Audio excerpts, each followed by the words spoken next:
اعوذ باللہ من الشیطان الرجیم بسم اللہ الرحمن الرحیم۔ سورہ ہود آیات نمبر 61 تا 68 میں صالح علیہ السلام کی قوم کی سرگزشت، جب انہوں نے اپنی قوم کو ایمان کی دعوت دی لیکن انہوں نے انکار کر دیا۔ اللہ کی طرف سے اونٹنی کا معجزہ اور قوم سمود کا اسے ہلاک کرنا، اللہ کی طرف سے چنگھاڑ کی صورت میں عذاب اور چند اہل ایمان کے سوا تمام قوم سمود کی تباہی کے واقعات۔ اعوذ باللہ من الشیطان الرجیم۔ وَإِلَى ثَمُودَ أَخَاهُمْ صَالِحًا قَالَ يَا قَوْمِ اعْبُدُوا اللَّهَ مَا لَكُمْ مِنْ إِلَٰهٍ غَيْرُهُ۔ اور ہم نے قوم سمود کی طرف ان کے بھائی صالح علیہ السلام کو پیغمبر بنا کر بھیجا تو انہوں نے کہا کہ اے میری قوم، تم اللہ ہی کی عبادت کرو، اس کے سوا تمہارا کوئی معبود نہیں۔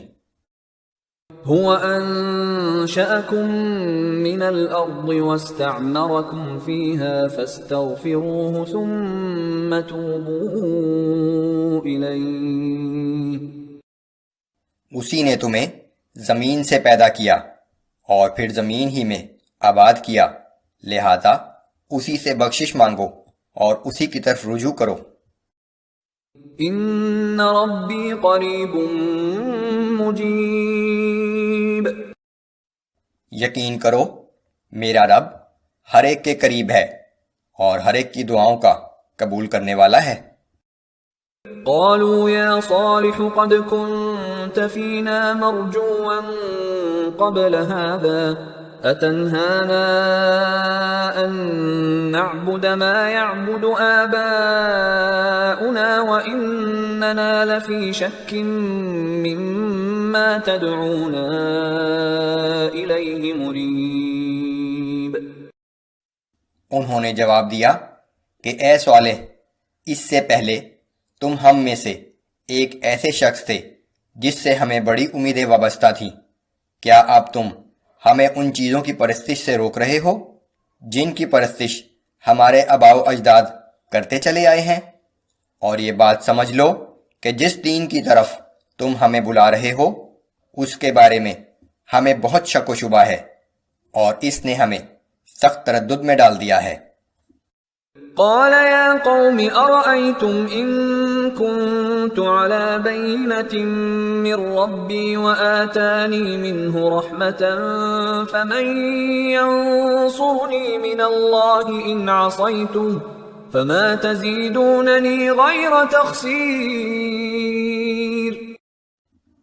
صالح علیہ السلام نے کہا کہ اے میری قوم کے لوگو، تم جانتے ہو کہ اللہ نے مجھے پہلے دن سے فطرت سلیمہ اور نور بصیرت عطا کیا ہے، اور پھر اس نے اپنی رحمت کی شکل میں مجھے وحی سے بھی نواز دیا، پھر میں ہی اس کی نافرمانی کرنے لگوں تو اللہ کے مقابلے میں کون میری مدد کر سکے گا؟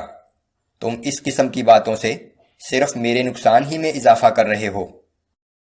وَيَا قَوْمِ هَٰذِهِ نَاقَةُ اللَّهِ لَكُمْ آيَةً فَذَرُوهَا تَأْكُلْ فِي أَرْضِ اللَّهِ وَلَا تَمَسُّوهَا بِسُوءٍ فَيَأْخُذَكُمْ عَذَابٌ قَرِيبٌ۔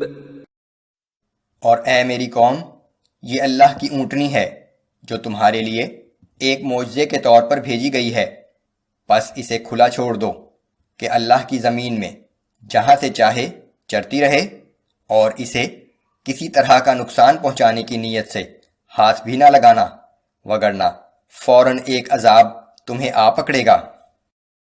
فَعَقَرُوهَا فَقَالَ تَمَتَّعُوا فِي دَارِكُمْ 3 أَيَّامٍ۔ بالآخر انہوں نے اس اونٹنی کو ہلاک کر ڈالا تو صالح علیہ السلام نے کہا کہ اچھا، اب تم 3 دن مزید اپنے گھروں میں مزے سے رہ لو۔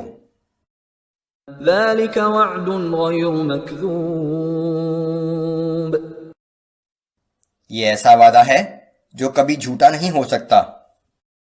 فلما جاء أمرنا نجينا صالحا والذين آمنوا معه برحمة منا ومن خزي يومئذ.